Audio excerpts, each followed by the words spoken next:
My heels click down the chapel aisle like a countdown. Click, click, click, every sound too loud, too sharp, slicing through the sweet, rotting perfume of lilies. Heads turn in a slow wave, eyes sticking to me like wet tape. She actually showed up, my aunt breathes, not even trying to hide it.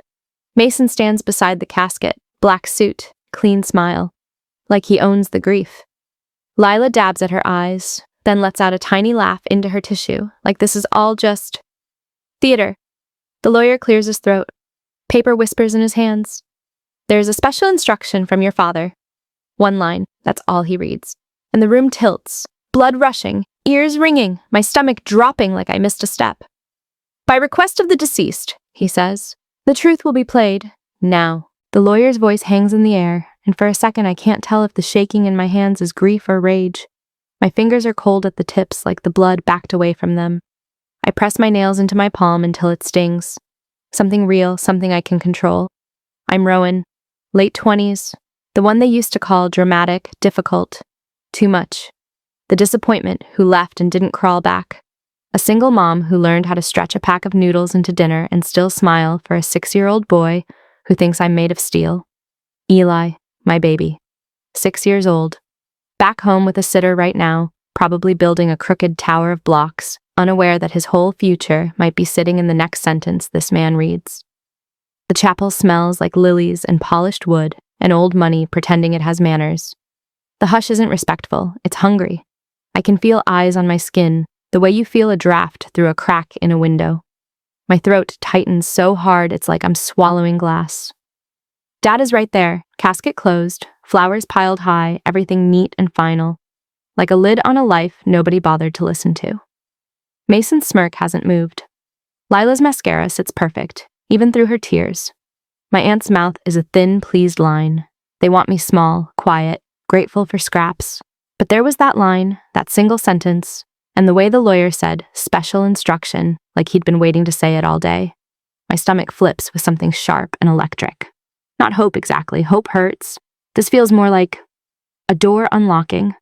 Because if the truth really plays, if it actually plays, then it's not just about Dad's business or his name or whatever's left behind. It's about what they took, what they twisted, what they buried with him while I was out there surviving. And if you've ever been the family outsider, the one they blame, the one they laugh at, stay with me. Because whatever comes next, they're not ready for it. The lawyer's papers rustle again, but my mind slips, hard like my feet found ice. 19. That's the age I left this town with my spine straight and my insides turned to soup. It wasn't dramatic, not the way Lila tells it, not the way Mason still laughs about it like it was some funny family story. It was one long minute where everything I thought I knew about my own blood just snapped. I can still see the kitchen in my head with a clarity that makes my teeth ache. The old yellow light over the sink, the smell of onion skins in the trash. Dad's boots by the back door, scuffed and dusty like he'd been pacing. Mason leaning against the counter, arms folded, so calm it made my skin crawl. Lila perched on a stool with her phone in her hand, already prepared to text someone the moment I broke. And me, standing there with my heart banging against my ribs like it wanted out, like it didn't want to be in my body for what was coming. Dad's voice was low, hard. Where is it, Rowan? What? My throat had gone tight immediately. I remember swallowing and it felt like forcing a rock down. The envelope. He didn't look at Mason. He looked at me, like he already knew the answer. Like my face had changed shape into something guilty without my consent. I blinked. Once. Twice. The room was too quiet. No music, no TV. Even the refrigerator hum felt like it was holding its breath. I don't know what you're talking about. Mason gave a little sigh, the kind people do when they're pretending they're exhausted by your behavior. He shook his head like I was embarrassing him. Just tell him, Ro, this is getting sad. The way he said my name, like it was a crumb on his tongue, made bile rise behind my teeth. Dad's eyes were red-rimmed. Not crying, just irritated, like I had worn him down. Mason says you went into my office. My ears rang. That's not true. Lila's mouth curved. Not a smile, more like the shadow of one. Dad keeps cash for payroll sometimes. You know that. You've been struggling. It's not shocking. Struggling. As if I was an animal. As if struggle means you're automatically capable of taking whatever you can reach. My hands had started shaking. I remember because I tried to hide them by digging my fingers into the hem of my shirt. I didn't take anything, I said, and my voice cracked like I hated myself for needing them to believe me. Dad turned his head toward the hallway, toward the door that led to his office. Then why were you in there? My breath caught. A trap. It was a trap because I had been in there. Not to steal, to leave a letter. I had written it on cheap notebook paper, the blue lines crooked because my hand wouldn't stop trembling. A letter telling him I was pregnant, telling him I was terrified, telling him I didn't know how to say it out loud because every time I tried, Mason would talk over me and Lila would roll her eyes and Dad would rub his forehead like my existence gave him headaches. I had slipped into his office when he was out back and left it under the corner of his ledger, right where he would see it when he opened the book. I never got to find out if he did, because Mason had found it first. I didn't know that then. I just knew the floor felt like it was moving under me. I went into, I started, and Dad's face tightened. To do what? He demanded. Mason pushed off the counter and walked toward me with that easy confidence, that big brother charm everyone outside the house adored. He held up a thick envelope between his fingers like it was a trophy. This, he said softly. My stomach dropped so hard I tasted acid. That envelope. Dad's payroll envelope. Thick, brown, with Dad's handwriting on the front. Where did you... I couldn't even finish. Mason shrugged. Found it in your bag. My vision tunneled. That's a lie. Lila gasped, like she was offended on behalf of the entire universe. Rowan? Dad stepped closer. I could smell his aftershave, something sharp and clean that used to mean safety to me. Now it made my throat close. Open your bag, he said. I stood there, frozen, because it was so insane it didn't feel real. The kitchen felt like a stage, like I was watching from somewhere outside my body. Dad, open it! My fingers wouldn't work. They felt thick, clumsy. I knelt by my duffel bag, my cheap, faded one with the busted zipper, and pulled it open. The envelope was inside. Not tucked, not hidden, placed right on top like an accusation. I stared at it as if staring hard enough could make it vanish. My heart didn't just race, it slammed. Violent, desperate, like it wanted to beat the lie out of the world. I didn't. The words scraped out of me. I didn't put that there. Dad's face did something I still can't forgive. His eyes softened for half a second, not toward me, toward disappointment. Like he'd expected better, but he wasn't surprised. Mason's hand landed on Dad's shoulder in this fake, supportive way. I'm sorry, Dad, he murmured, loud enough for me to hear. I didn't want to believe it either. Lila shook her head, a little tearful performance already building. You could have just asked us for help, she said, voice sweet as syrup. Why would you do this? Why would you do this? Like I had already confessed. I remember my mouth opening and nothing coming out for a moment. Air went in and out of my lungs too fast. My hands went numb, my eyes burned, not with tears yet, just heat. Because the worst part wasn't the envelope. The worst part was Dad believed them without blinking. He didn't ask Mason how he found it. He didn't question why it was sitting on top of everything like it wanted to be seen. He didn't even ask me what I needed. He just looked at me like I was a stranger who'd broken into his home. Give it back, he said. I couldn't move. Rowan, he said again, and his voice wasn't gentle. It was that tone he used on stubborn customers in the store. The tone that meant he was done negotiating. Give it back. The room swam. I remember thinking, distantly, if I tell him about the baby now, he'll think I'm lying to distract him. That thought hit me so sharply, it felt like a slap. So I didn't tell him. I reached into my bag with shaking fingers, grabbed the envelope, and held it out. My palm was slick with sweat. It felt like the paper was burning me. Dad snatched it from me. Mason exhaled, like the world was fixed. And something inside me, something tender, went quiet. Dad opened the envelope and counted. His jaw tightened again. It's all here, he said. I looked up. Because I didn't take it, I whispered. He didn't answer that. He just said, go to your room. Room, like I was 12. I stood, the duffel bag heavy in my hand, and I knew with a clarity that made my stomach twist, that if I went down that hallway, I would never be allowed to come back as myself. I'd come back as the family thief, the cautionary tale, the girl who couldn't be trusted. So I didn't go to my room. I went to the front door. Dad's voice rose. Rowan, don't make this worse. Worse. My feet moved on their own. The doorknob was cold. I turned it. The air outside was damp, and it smelled like rain and car exhaust and freedom I didn't deserve. Mason followed me to the porch. "Where are you going?" he asked, too calm. "Anywhere," I said, and my voice sounded strange. Thin, broken. He leaned closer, just enough that no one inside could hear him if he kept his voice low. "You should leave," he murmured, "before you do something you can't come back from." I looked at his face. His eyes were bright, alive, enjoying it. And that's when I realized it wasn't a misunderstanding. It was a choice. He chose to destroy me because it made him shine. I walked off the porch with my duffel bag cutting into my fingers. Behind me, Dad didn't chase me. He didn't call my name in panic. He didn't run after me and say, "Wait, let's talk." The door closed, a soft, final sound. And that was it. That was the moment I learned how to be alone. Years passed in a blur of cheap apartments and night shifts and pretending I wasn't tired. I learned to sleep with one ear open. I learned how to smile, even when my feet ached and my back screamed and my bank account looked like a joke. I learned how to make Eli laugh when I wanted to sit on the kitchen floor and disappear. Eli was the only truth that never twisted. When he was born, he came out red and furious. Tiny fists clenched like he'd been fighting his way into the world. I cried so hard, my whole body shook. Not because it was beautiful, though it was, because it was terrifying. Because I suddenly understood what love is when it isn't earned, when it isn't conditional, when it doesn't come with a scoreboard and a family vote. I didn't tell my family. At first it was pride, then it was protection, then it became habit. I worked nights, cleaned offices, waited tables, stocked shelves, anything that kept us afloat. I never asked anyone for help because help is a leash in my family. Help is a favor that becomes a weapon later. I told myself Dad didn't want to know.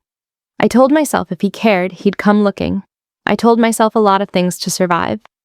Then, 2 days ago, while I was folding Eli's tiny socks and trying to ignore the ache in my chest that always shows up when the house gets too quiet, my phone buzzed.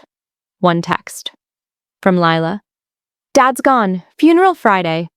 "No, I'm sorry. No, are you okay? No, call me." Just a sentence like a door slamming.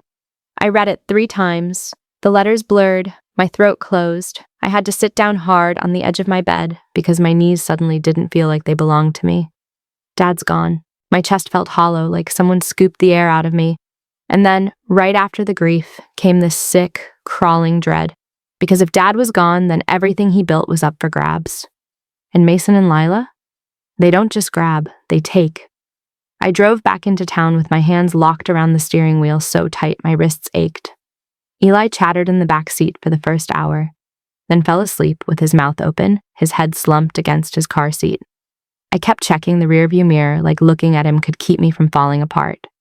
When I pulled up to the house I grew up in, I almost didn't recognize it. Fresh paint, new porch light, a trimmed yard, everything crisp and staged, like a real estate listing. And the locks were new.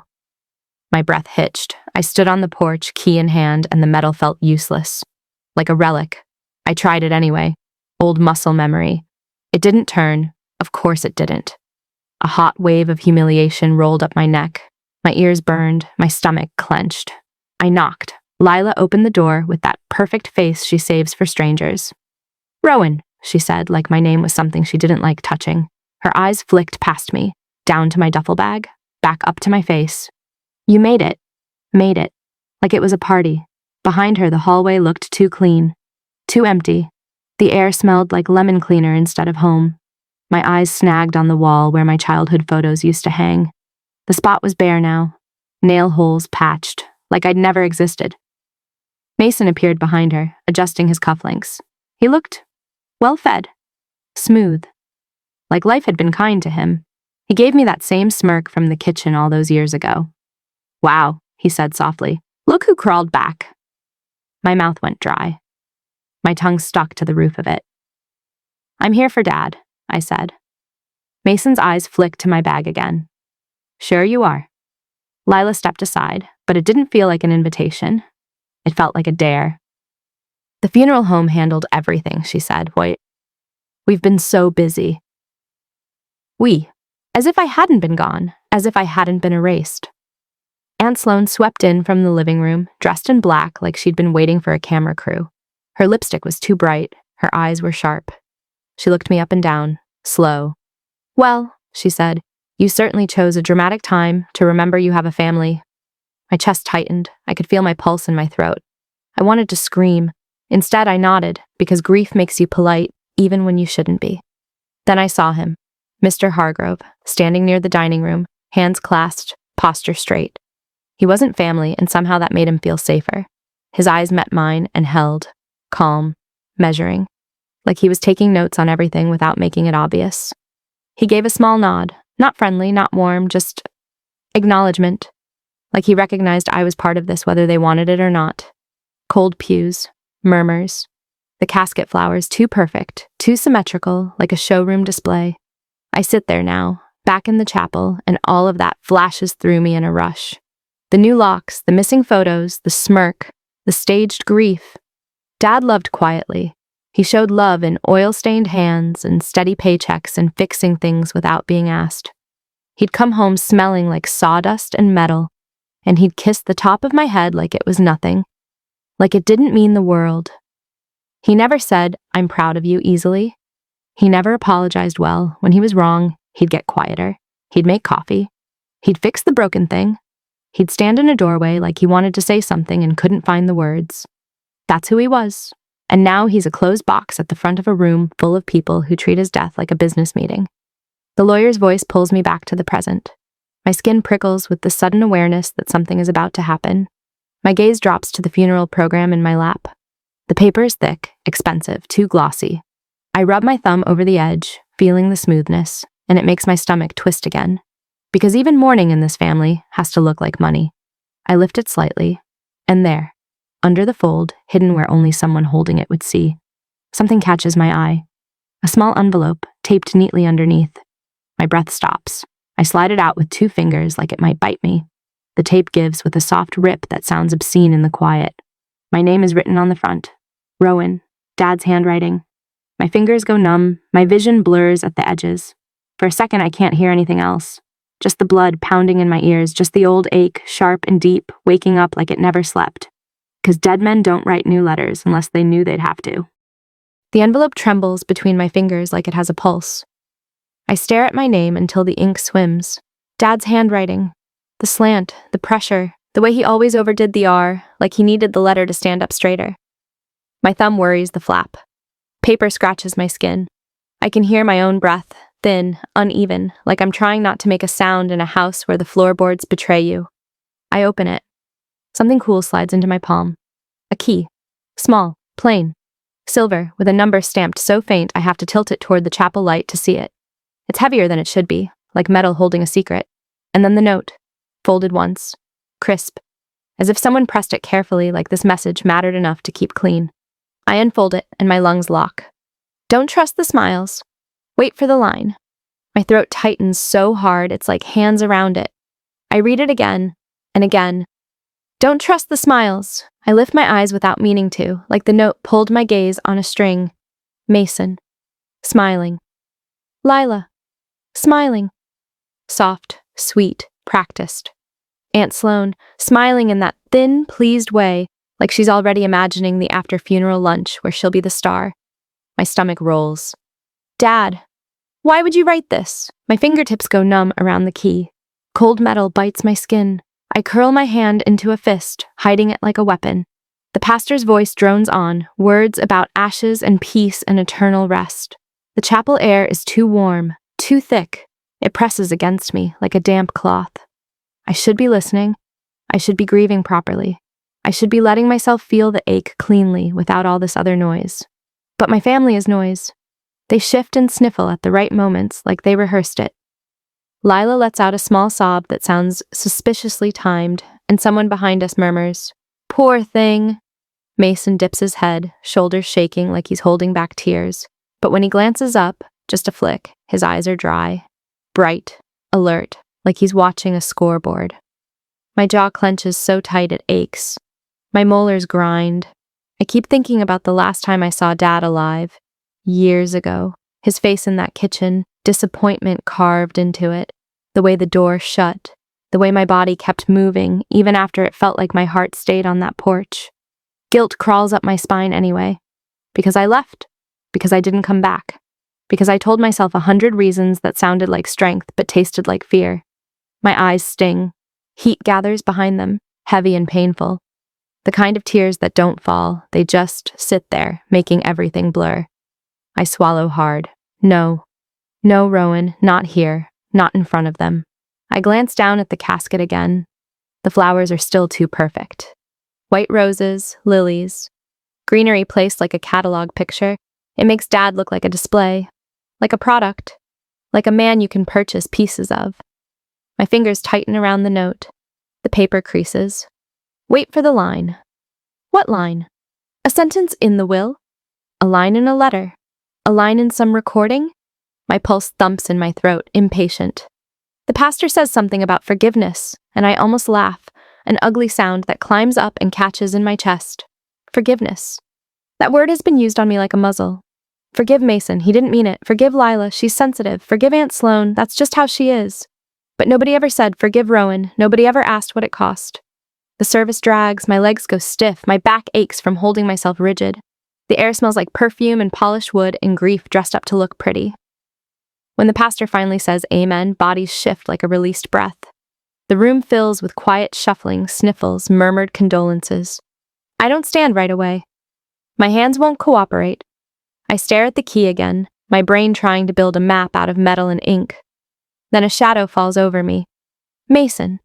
He leans in close enough that I can smell his cologne. Expensive, sharp, almost aggressive. It pricks my nose. His voice is low, smooth. Hope you didn't come for money. My skin prickles. My stomach tightens. He's smiling like he's saying hello at a barbecue. I keep my face still. It takes effort, like holding a glass of water, steady during an earthquake. I came for Dad, I say. Mason's smile widens, and it doesn't reach his eyes. Sure, Dad finally got wise, about you. My chest flares hot. Rage surges so fast it makes my hands shake. My fingers curl harder around the key in my pocket. The metal edge digs into my palm. Say something. Say something that cuts him back. Say something that makes him choke on his own smugness. But the note flashes in my mind. Don't trust the smiles. So I don't bite. Not yet. I lift my chin. Move, I say, soft, flat. For a second, I see something in his eyes. Annoyance. A flicker of it. Like he expected tears, begging, gratitude for being allowed to exist in the same room. Then he steps aside with a theatrical little bow. After you. I stand slowly, legs stiff, and walk past him, forcing my shoulders not to hunch. People line up near the front to offer condolences to Lila and Mason, like they're the only children Dad had. Like my grief doesn't count because it isn't approved by the family committee. Lila spots me and swoops in fast, arms already opening like she's about to hug me. Her face is arranged into that soft, mournful mask she wears so well. Oh, Rowan, she says loudly, voice trembling on purpose. Heads turn, eyes latch onto us. I'm so glad you came. So glad.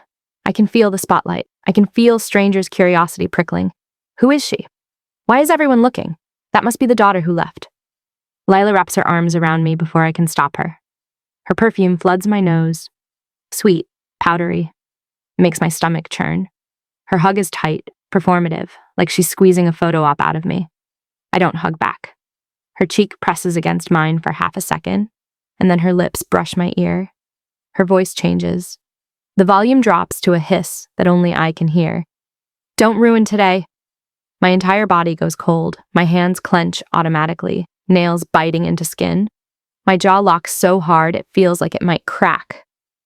I pull back and Lila's face snaps right back into public grief. Her eyes shine with perfectly measured tears. We've all missed you, she says, loud again, sweet as honey. It's like watching someone flip a light switch. I look at her and see the truth so clearly it makes my head buzz. She doesn't want me here as a person. She wants me here as a prop, a storyline, something to control. I swallow down the taste of acid. I'm not here to ruin anything, I say quietly. Her fingers squeeze my forearm, not hard enough to leave marks, but hard enough to remind me she could if she wanted. Good, she whispers, still smiling. My skin crawls. Aunt Sloane approaches next, already sniffing, already dabbing the corner of her eye with a tissue she probably brought for dramatic effect. Well, she says, voice carrying, this is unexpected. My stomach knots. I came to say goodbye. Aunt Sloane's smile is thin. Of course you did. It's just, Your father was under so much stress near the end. Confusion. He didn't need surprises. Surprises? Like I'm a bomb. Like my presence is a threat. Heat crawls up my neck. My ears burn.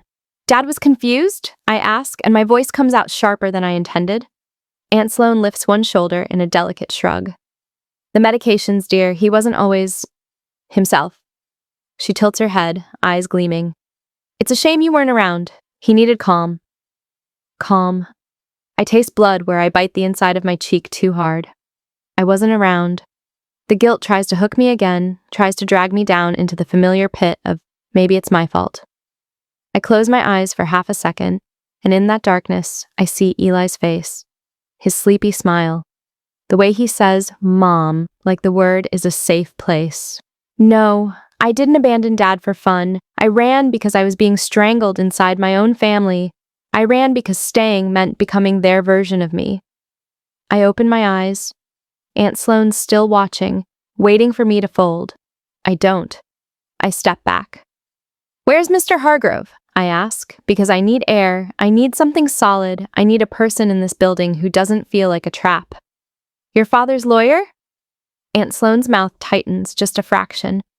He's busy. That tells me enough. The crowd starts moving toward the side room, like the whole thing is transitioning into the next scene. Someone murmurs, Will reading, like it's entertainment. My stomach twists again. Mr. Hargrove appears near the doorway, calm as ever, gaze sweeping over the room like he's counting exits. When his eyes land on me, they pause. Hold. He nods, small. Something in my chest loosens a millimeter. This way, he says, voice carrying just enough to cut through the chatter. The reading will take place immediately. Private room. Immediately. No time to breathe. No time to brace. Mason walks ahead, like a man stepping into his own victory party. Lila follows with her phone already in her hand, camera tilted up, subtle, but not subtle enough. For memories, she whispers to someone, smiling. My stomach lurches. Memories. Of what? Of Dad's death turning into content.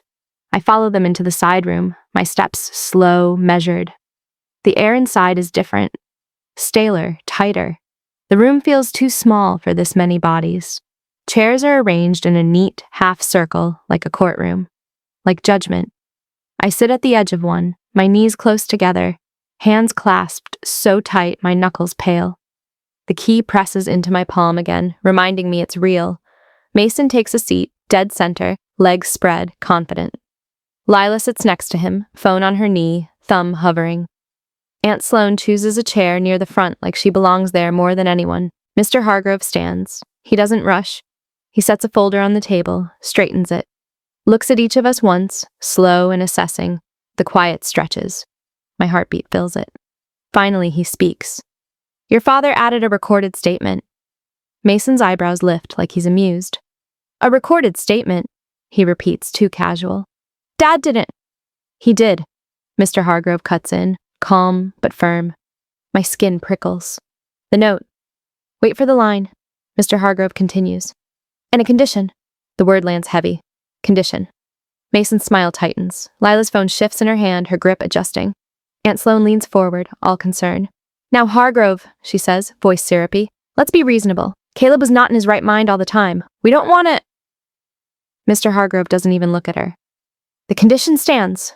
My mouth goes dry.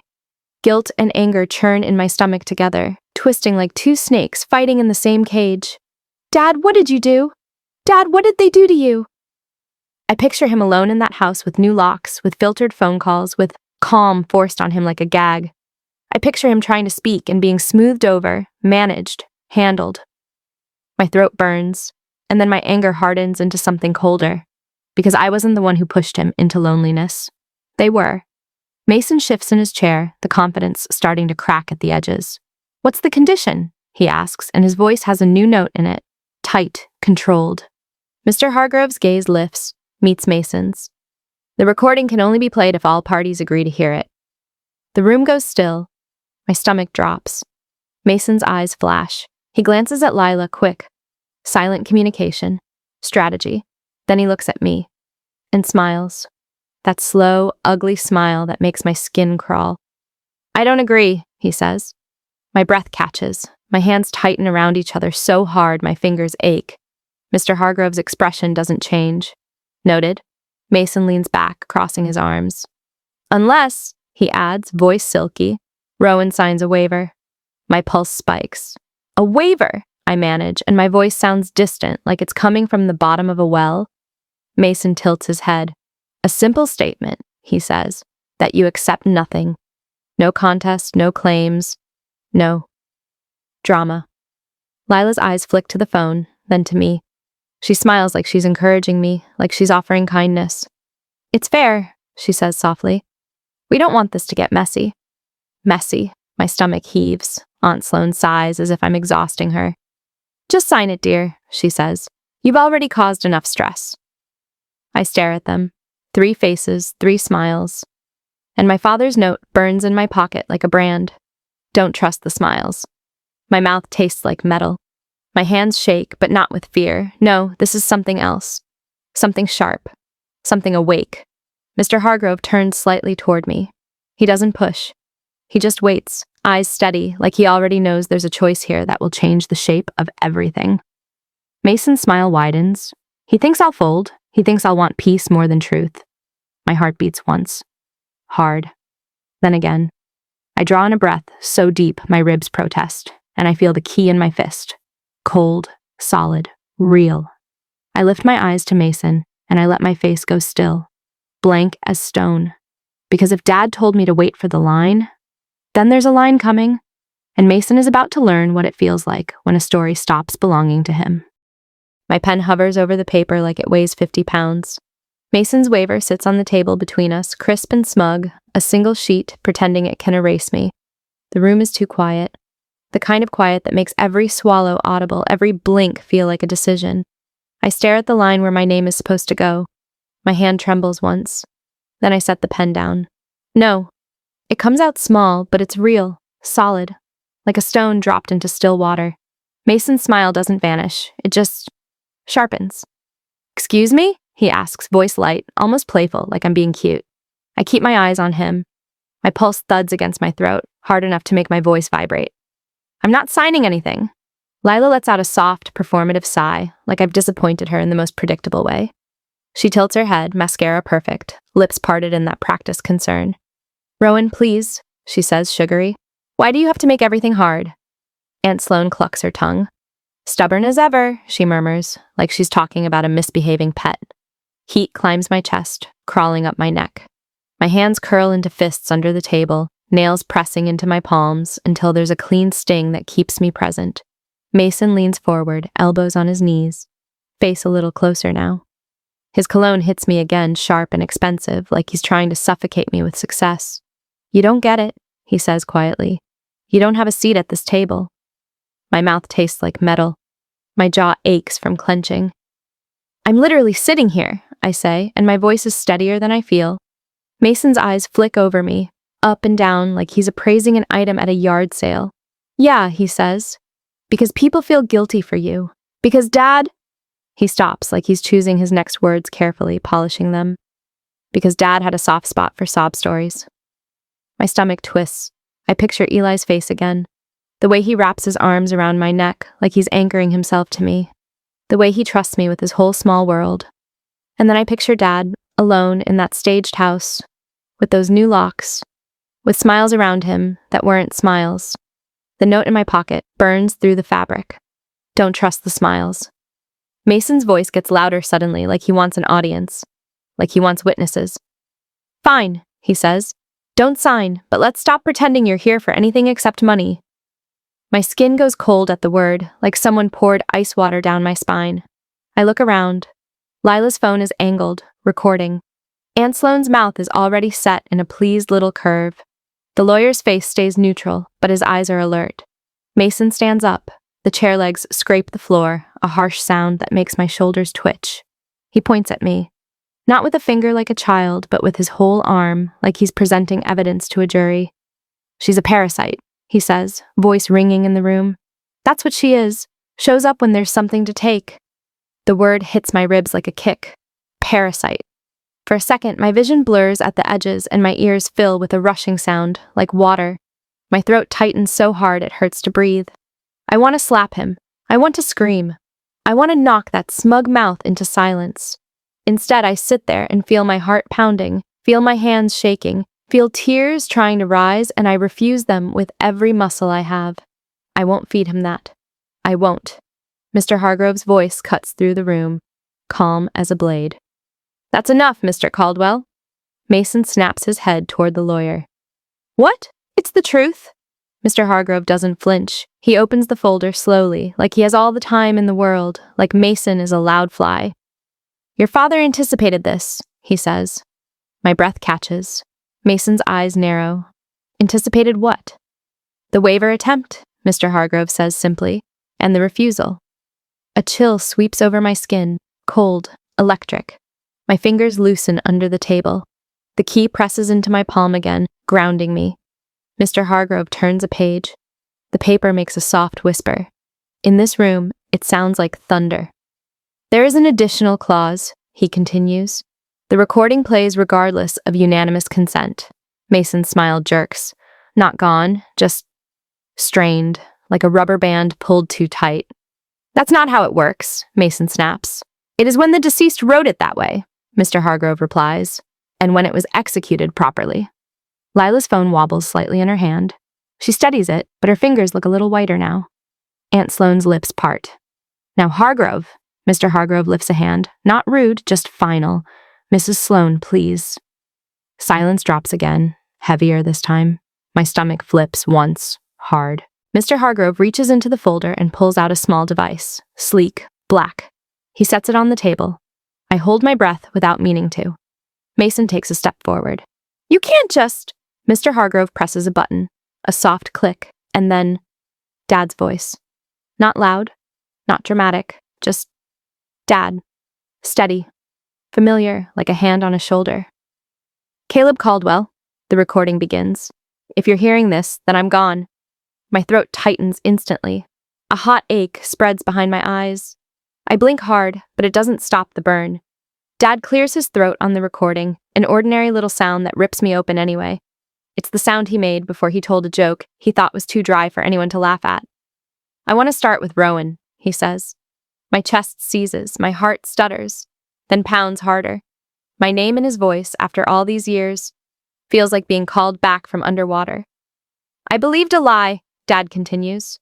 A long time ago, I let my pride get in the way of the truth, and I regret it. I swallow and it hurts.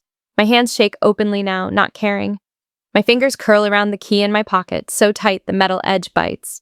On the recording, Dad breathes in, slowly, controlled. Rowan, he says again, I'm sorry. The room tilts. Not like before, not dizzy. Like the world is rearranging, like the floor is shifting into place beneath my feet. Mason makes a low sound in his throat. Half laugh, half scoff. Dad's voice doesn't change, doesn't rise, doesn't plead. In my final months, he says, I discovered betrayal in my own house. Lila's breath catches sharp. I hear it like a snap of elastic. Dad continues. There were forged signatures, redirected funds, accounts I did not authorize, and my calls to Rowan, blocked. My stomach drops. Blocked. The word lands like a slap, because suddenly all those years feel different. Not just distance, not just silence. A hand over my mouth. A wall between us. I turn my head slowly toward Lila without meaning to. Her face has gone still, too still. Her eyes are wide, frozen, like she's trying to become invisible. Mason's jaw tightens. A muscle jumps near his cheekbone. Dad's recording goes on, calm, almost weary. I've kept records, he says. I've had help. I'm not confused. Aunt Sloane shifts in her chair, a sharp, irritated movement. This is ridiculous, she mutters, but her voice doesn't have its usual confidence. Mr. Hargrove pauses the recording with a deliberate press of his finger. My heart is hammering so loud it drowns everything. My skin feels too tight on my body. My mouth is dry. Mr. Hargrove lifts a single sheet of paper from the folder. He looks around the room once, slow, steady, letting the silence build like pressure. Then he reads, If my children contest the truth, the evidence file is released to the board and the bank. The sentence is simple, clean, legal, but it slices. Mason's smile collapses into something rigid, like a mask cracking but refusing to fall. Lila's face drains. The color bleeds out of her cheeks so fast it's shocking. She looks suddenly ill, lips parting slightly as if she can't find air. Aunt Sloane's fingers tighten around her tissue. The paper crumples with a sharp, dry sound. And me? Something in me stops shaking. The grief is still there, a deep, pulsing ache. But the confusion, the old fog of maybe it was my fault, thins out like smoke. I see them now. Not as my family, as people. People who did this. Mr. Hargrove sets the paper down carefully. There is more, he says. Mason clears his throat, loud. Dad was emotional. He didn't understand. Your father understood, Mr. Hargrove says, and the firmness in his voice makes Mason flinch. Mr. Hargrove reaches into the folder again and removes an envelope, thicker than the first. Official. Sealed. Heavy with consequence. He places it on the table like a weight. This is an independent audit report, he says. Commissioned by your father. Mason's eyes flash. That's... Mr. Hargrove doesn't stop. He pulls out a small USB drive in a clear evidence sleeve and sets it beside the envelope.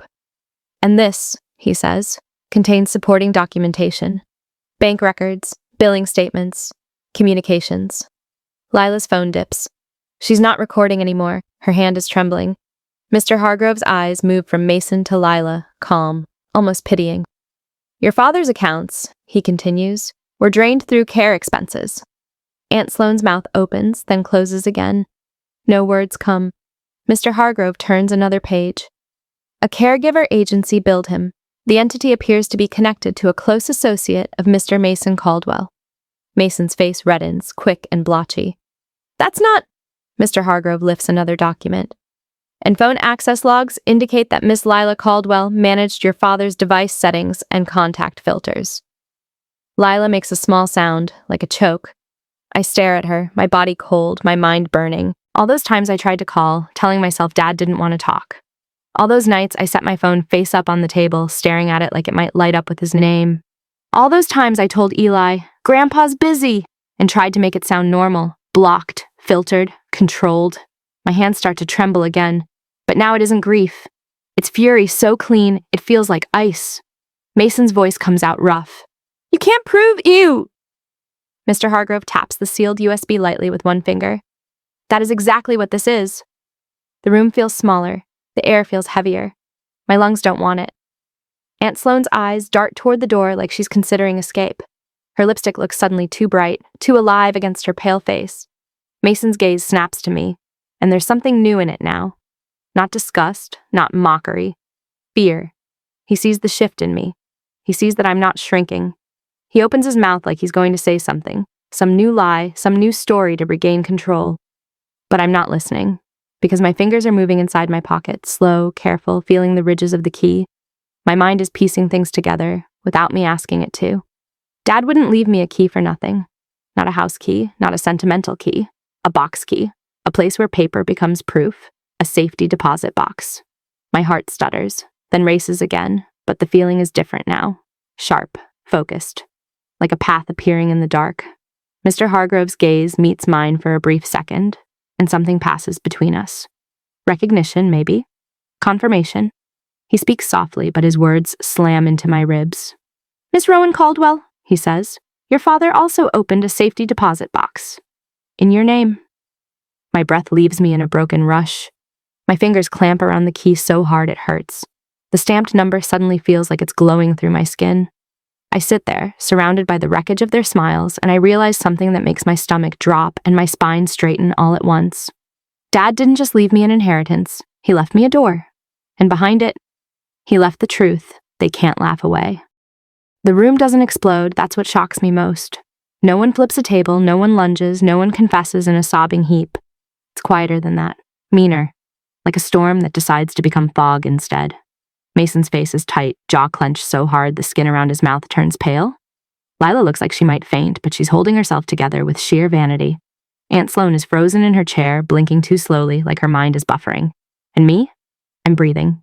In, out. My hands shake once, and then I press them flat to my thighs, under the table until the tremor settles into a steady, controlled hum, like an engine. I don't scream. I don't cry. Not in front of them. I swallow the grief like a bitter pill and let the anger sit behind my ribs. Hot, patient. Mr. Hargrove begins to gather the documents, neat and methodical. He's already moving the pieces on the board. Good. Let him. Let them think this is lawyer work, not me. Mason's voice slices in. This is insane. You're taking the word of a recording and some paperwork. Mr. Hargrove doesn't even look up. It is not some paperwork, Mr. Caldwell. It is a formal audit and supporting evidence. Mason leans forward, palms on the table. His eyes flick toward me, then away, like I'm something he doesn't want to acknowledge but can't stop tracking. So what? We just let her take over? After she vanished for years? The old shame tries to rise. I crush it. I lift my gaze and meet his eyes, and I keep my face blank. If my heart is a wildfire, my expression is snow. I'm not making decisions in this room, I say, voice low, even. I want 48 hours. Lila's head snaps toward me. What? My throat is dry, but my words come steady anyway. No family settlement. No meetings. Nothing. 48 hours? Mason gives a humorless laugh. You think you can just... I'm asking, I cut in, and then softer, to Mr. Hargrove. Is that possible? Mr. Hargrove pauses, looking at me for a long beat. His eyes aren't warm, but they're respectful. Like he's assessing whether I'll use the truth like a scalpel or a sledgehammer. It is possible, he says finally, if you're willing to accept the responsibility that comes with it. Responsibility. My stomach twists, because responsibility is what I've been carrying for years, just without anyone calling it that. Then I'm willing, I say. Mason's mouth curls. This is a mistake. I keep my gaze on him, and I let the silence answer. Because for the first time in my life, I'm not begging my family to believe me. I don't need them. The bank smells like carpet cleaner and cold air conditioning. Too clean, too sterile, like secrets can't breathe here. My hands are steady when I sign the papers, but my body feels unreal, like I'm walking around in someone else's skin. Grief does that, turns the world into glass. Mr. Hargrove sits beside me in a chair that's too stiff, his folder on his lap, his posture perfect. He doesn't talk much. He doesn't need to. The silence between us isn't awkward, it's loaded. The banker, a woman with a tight bun and soft eyes, takes the key from me. Her fingers brush mine, and the contact makes my stomach jolt. She studies the stamped number, nods once, and disappears behind a door. My leg starts bouncing under the table without permission. I force it still. I stare at my hands. There's a faint crescent mark in my palm from gripping the key too hard. My skin looks normal, like my life hasn't just cracked open. The door opens again. The banker sets a metal box on the table like it's nothing. Like it isn't the last thing my father touched that was meant for me. My throat tightens. The box is heavier than I expect, cool under my fingertips. Real. I slide the key in. It turns with a soft, decisive click. My breath catches, sharp. I open it, and there it is. My father's life, flattened into paper. Folders, envelopes. A small spiral notebook with a faded blue cover. Bank printouts clipped together with careful, old-school precision. My chest aches, a deep, throbbing pain because I can almost see his hands doing this. Can almost smell his aftershave and the hardware store dust clinging to him. I lift the notebook first. The cover is worn at the edges, like he carried it around. Like it lived in his jacket pocket. I open it, and Dad's handwriting meets me. Steady, cramped, a little angry in places. Dates, notes, names. My stomach rolls as I scan. Phone acting strange. Missed call from Rowan? Didn't ring. Mason says she hasn't called in years. Doesn't feel right. Lila insists she'll handle my messages. I swallow and my throat burns. I flip another page. There are entries about money, about invoices, about care costs that don't make sense, about a new agency that Lila recommended, about Mason pushing paperwork at him to make things easier. Easy. They always make betrayal sound like convenience. My fingers tremble now, not from fear, but from the rage that keeps finding new fuel. A second envelope is tucked beneath the notebook. Thick, sealed, my name written again in that same handwriting. I press my thumb to the seal, hesitate. Then I open it. Inside, a signed letter. Legal language, formal, cold, but the meaning punches the air out of me. He appointed me temporary executor if fraud was suspected. Me, not Mason, not Lila, not Aunt Sloan. Me, the daughter he once threw out like trash. My eyes sting. Heat gathers fast, unbearable. I blink hard, but one tear slips free anyway, hot down my cheek.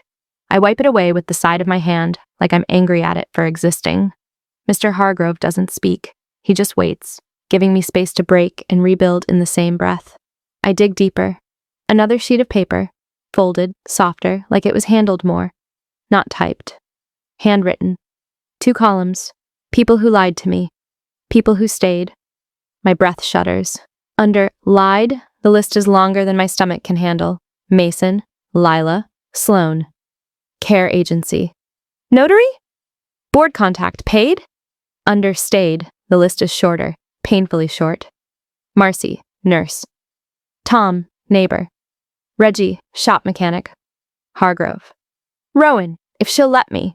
My vision blurs. Rowan, if she'll let me. I press my palm to my mouth. A sound tries to climb out, half sob, half laugh, but I swallow it back so hard my throat hurts. Because he wanted me. He wanted me, and they made sure I didn't know. The loss hits me sideways, sudden and savage. All the time stolen. All the conversations that never happened.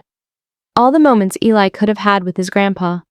Dad's big hands showing him how to tighten a screw, how to hold a flashlight, how to build something that doesn't fall apart.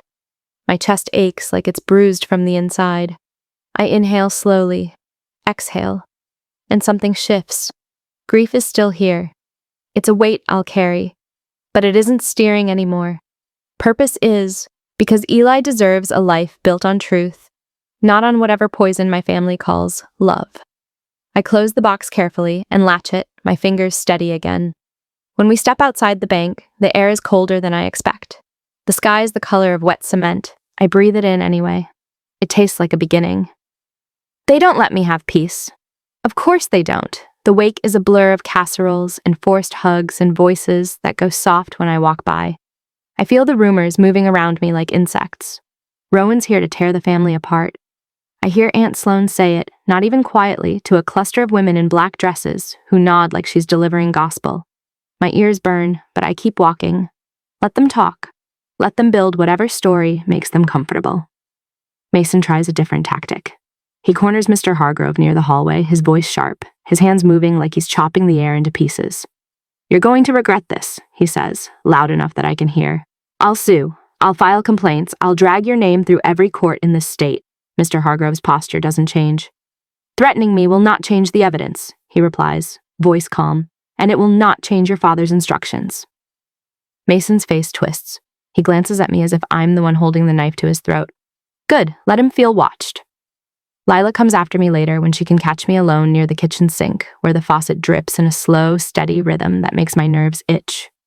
She stands close, too close. Her voice is soft, shaking in all the right places. Rowan, she says, eyes glossy. Please don't do this. I keep my gaze on the countertop. I focus on the tiny crumbs near the edge. Like if I stare hard enough, I can keep myself from exploding. Don't do what? I ask. She swallows. Don't take this public. Don't destroy us. Us. Like she didn't already. She reaches for my hand. Her fingers are warm. Familiar. It makes my skin crawl. We're family, she whispers. Family. The word tastes rotten now. I pull my hand away slowly, controlled, like I'm disarming a trap. You should have thought about that, I say, voice low, when you decided Dad didn't deserve the right to talk to me. Her face flickers. Just for a second, the mask slips and I see something sharp underneath. Then her eyes fill again. Performance restored. You don't understand, she says. We were trying to keep things stable. He was difficult. Difficult. I stare at her then. Really stare, and I realize she truly believes her own story. That's the scariest part. She believes control is love. I'm done listening, I say. I walk away on legs that feel like they're made of steel. Over the next day, my world becomes lists. Names, times, proof. Mr. Hargrove makes calls, quiet, relentless. I hear him mention the bank fraud department. I hear him schedule a meeting with Dad's business partner and the board accountant. Words like audit, freeze, irregularities start floating through the air like smoke. And I move too.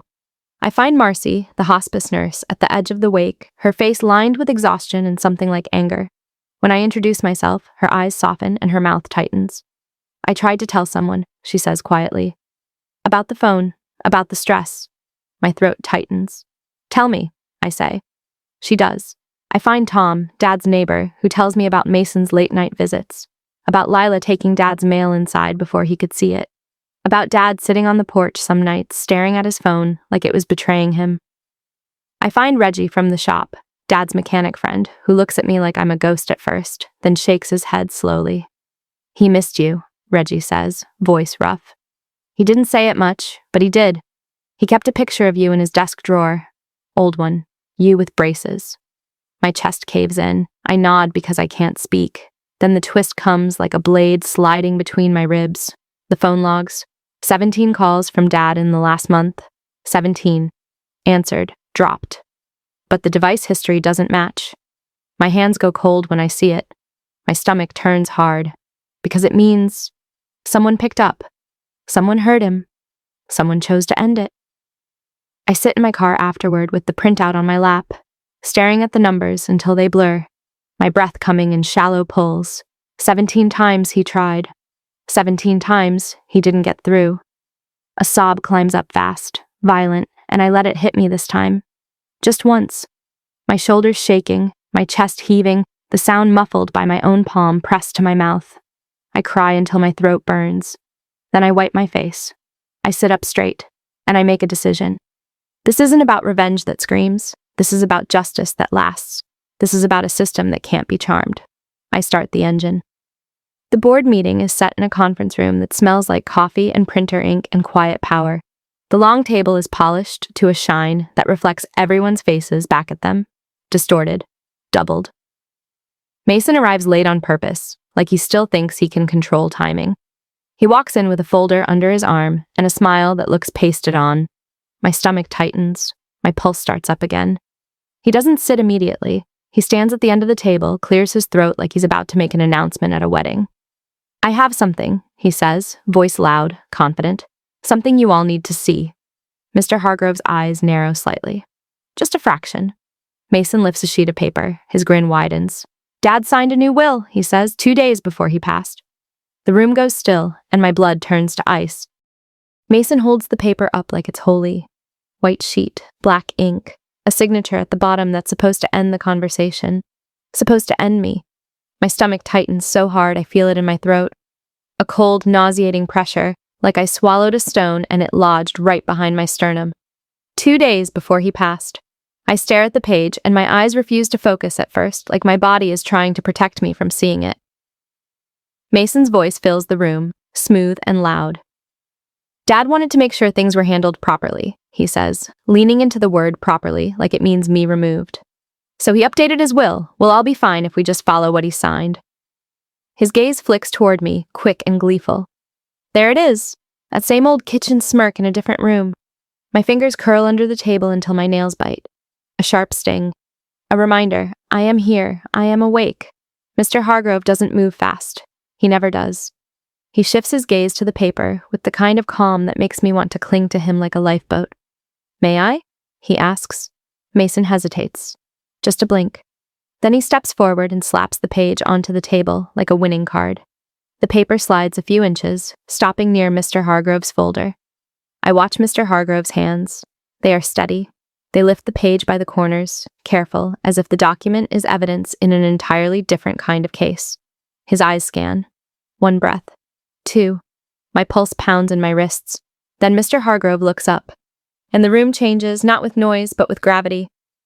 This will's authenticity is disputed, he says. Mason's laugh is sharp. Disputed? Based on what? Mr. Hargrove's voice doesn't rise. Based on procedure. Based on timing. Based on known irregularities. And based on your father's recorded statement. Mason's nostrils flare. That recording was emotional. Your father anticipated a second will, Mr. Hargrove says, and that sentence lands like a door unlocking in my brain. Anticipated. Dad knew. Dad knew Mason would try this.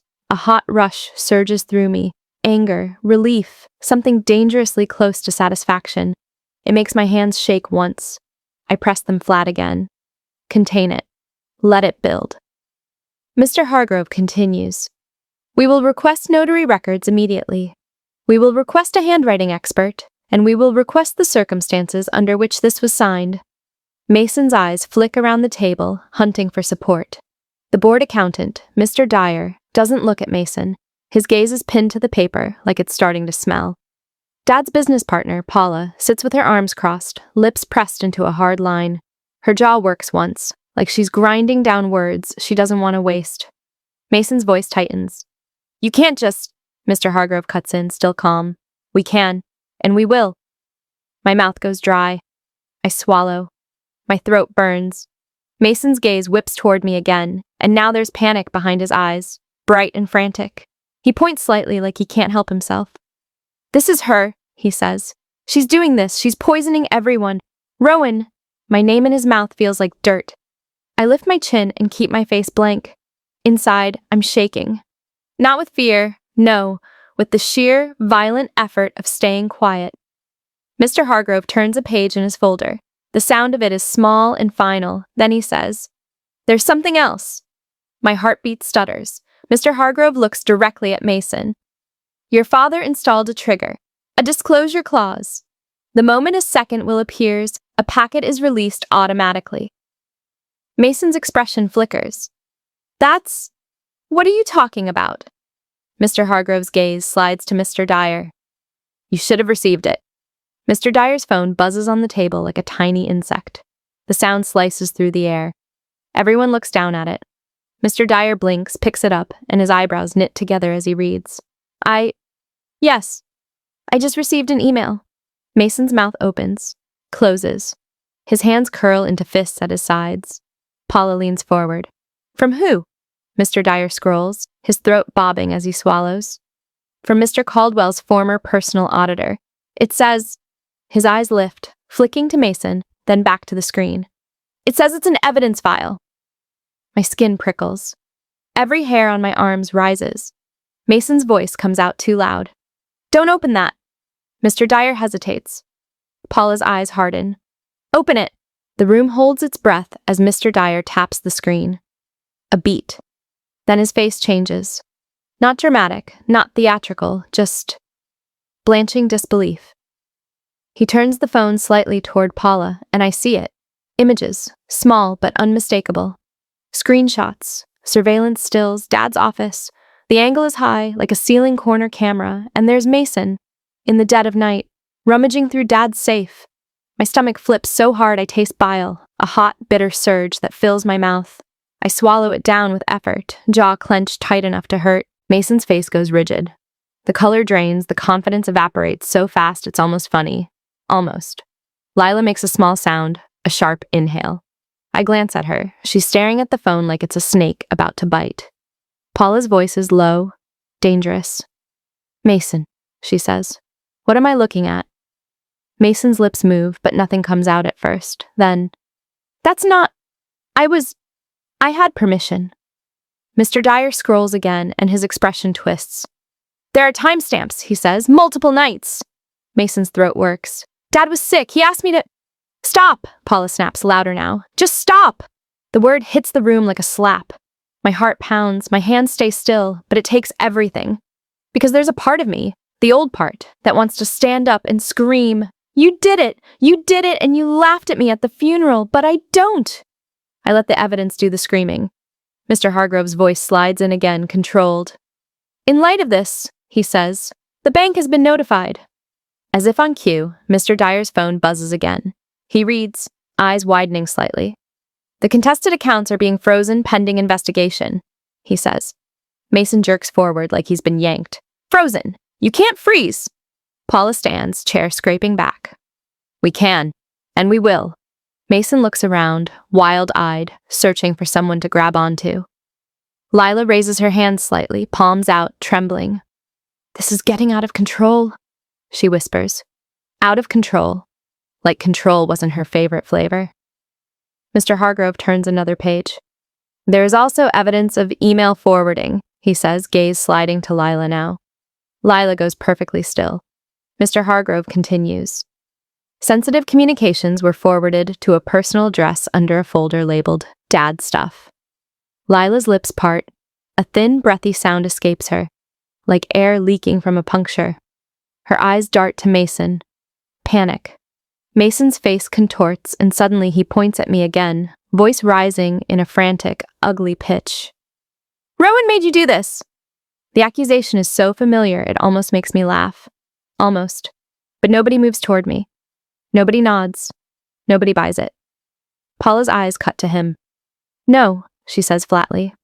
Rowan didn't make you go into a safe at night. Mr. Dyer doesn't even look at Mason anymore. He's reading, calculating, documenting. Mason's mouth opens again, desperate. Lila, say something! Lila's eyes fill instantly. Tears spill like she's been waiting for them. She shakes her head, shaking and shaking, like motion can erase the past. I was just trying to keep peace, she sobs. He was so stubborn, and Mason kept saying... Marcy, the nurse, speaks from the side of the room, calm, quiet, devastating. That isn't true, she says. He wasn't confused. He was isolated. Lila's sob catches in her throat. The silence after that is thick enough to choke on. Mr. Hargrove places one last document on the table. Now, he says, I will read the final distribution as instructed. My breath locks. Because even after everything, after screenshots and audits and frozen accounts, part of me still expects the universe to twist, to punish me for hope. Mr. Hargrove reads steadily.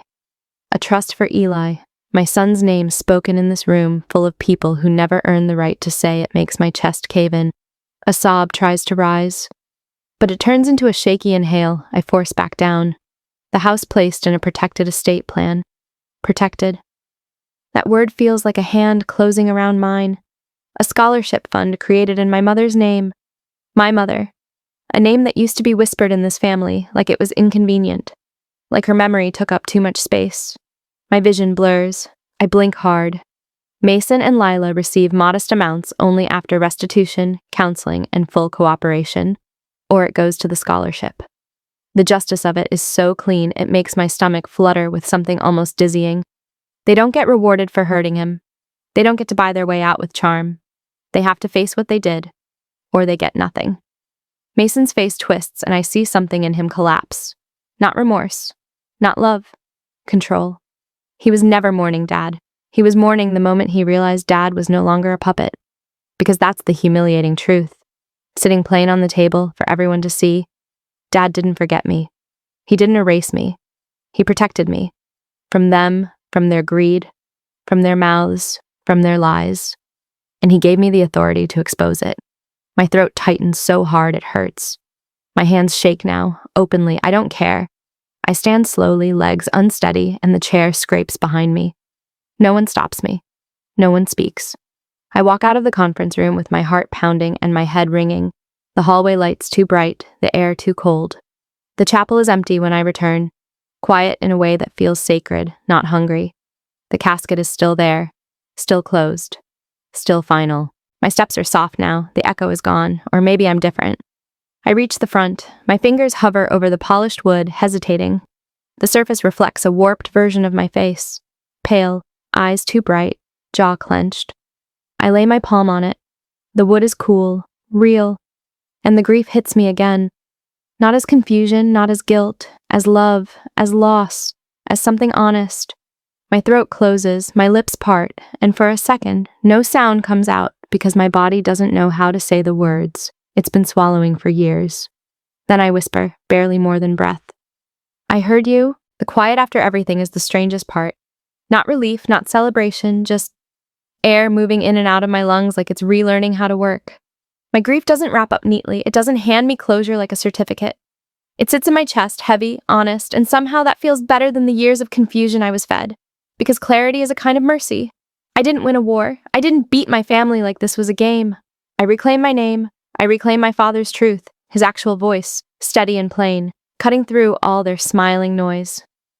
And I reclaim my son's future from the hands that would have turned him into another piece on their board. I leave town before the sun fully commits to the sky. Eli is asleep in the back seat, mouth open, cheeks warm, one shoe missing like he fought the day and lost in the sweetest way. His small breaths fog the window for a second, then fade. The deposit box key is on my ring now. It knocks softly against the ignition when I start the car. A tiny, metallic sound. So small, but it makes my throat tighten anyway, because it feels like Dad is still giving me something. Not money, Not power. A door. A choice. Sunrise spills across the windshield in pale gold, washing the road ahead like it's trying to make it clean. My eyes burn, and I blink until I can see again. That one line didn't just change the will, it changed who the room believed. It changed who I believed. About me. Have you ever been blamed for something you didn't do? Then the truth finally surfaced? If you have, tell me. And if you want another story where betrayal gets exposed the smart way, like, subscribe, and comment truth.